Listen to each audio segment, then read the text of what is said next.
Have you ever noticed how hard it's become to be alone with your thoughts?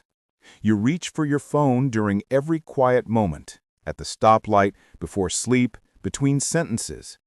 You're surrounded by noise, by updates, by 1,000 little windows fighting for your attention. And yet, as Cal Newport discovered, the people who truly shape our world, the writers, the scientists, the thinkers, the innovators, they all have one thing in common. They protect their focus like it's gold. Because it is. This is the story of deep work, not as a theory, but as a quiet rebellion against the chaos of distraction. The value of depth. Newport begins by painting a world where distraction is the new normal. He says we live in an age of shallow work, where people mistake being busy for being productive. You answer emails, attend meetings, scroll LinkedIn, post updates. And at the end of the day, you feel exhausted, yet strangely unfulfilled.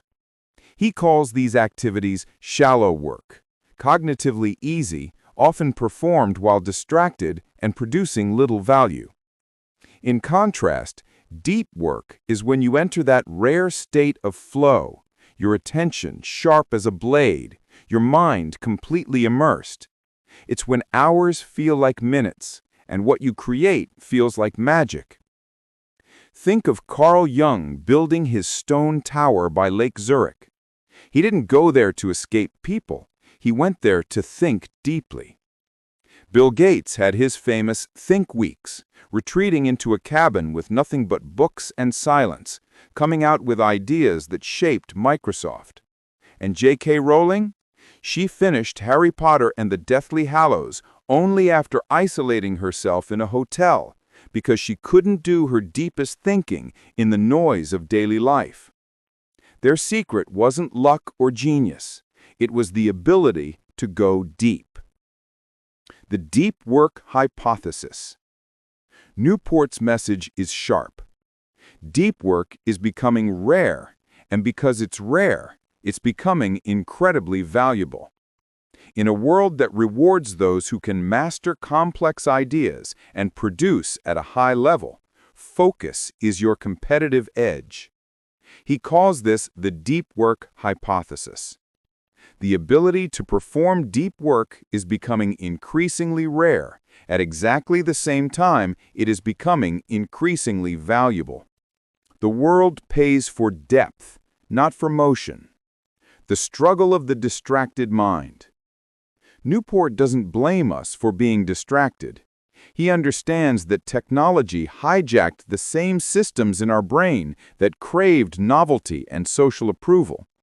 Every ping of a notification gives us a small hit of dopamine, making focus harder every time we give in. But he reminds us, our brains are rewired by what we repeatedly do. If we constantly check our phones, we train our minds for shallowness. If we protect our focus, we train it for greatness. He gives a simple truth. You can't expect to live deeply if you skim through life. The 4 rules of deep work, lived, not listed. Newport doesn't just tell us why deep work matters, he shows how to live it. He begins with a principle. To focus deeply, you must make it a ritual, not a choice. He shares how great creators build systems of focus instead of relying on willpower. Willpower, he says, is like a battery. It drains. But systems, habits, and environments recharge themselves. Take the novelist Maya Angelou, who rented hotel rooms to write because she needed a physical ritual to enter deep work. She'd leave her home, sit at a small desk with nothing but paper and a pen, and stay until the words came. Or Adam Grant, the famous organizational psychologist, who batches his teaching into one semester so he can spend the rest of the year in uninterrupted research. They both understood what Newport calls Rule 1, work deeply by building a rhythm, not relying on motivation. Then comes the second truth, embrace boredom. When you feel the urge to check your phone, resist. Let your mind be empty, because boredom is not the enemy of focus, it's the training ground for it. Your attention is a muscle, and every time you resist distraction, it grows stronger. The third transformation is about quitting social media, or at least using it intentionally. Newport doesn't demonize technology. He simply asks, what is it for?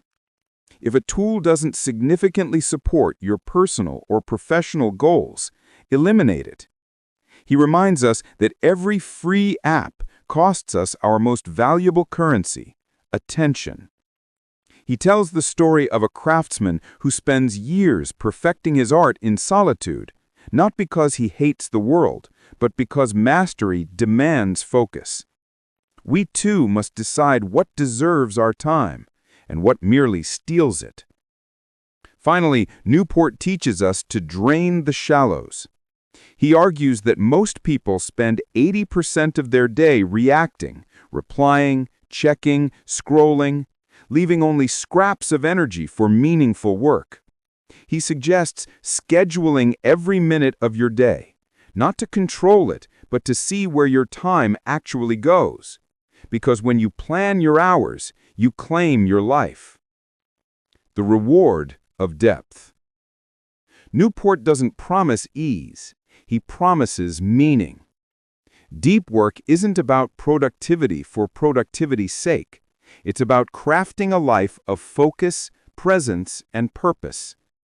When you go deep, you experience something rare in our age: clarity. You start to notice that your mind, when fully engaged, is capable of astonishing things.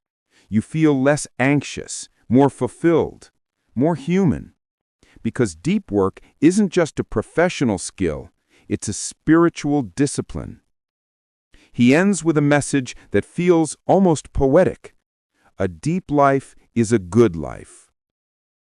Final thoughts. Imagine waking up one day, working with quiet intensity, and finishing your day knowing you built something real. A project, a book, a solution, an idea. That's the world Cal Newport invites us into. A world not of constant noise, but of deliberate creation. And maybe the question isn't, how can I get more done?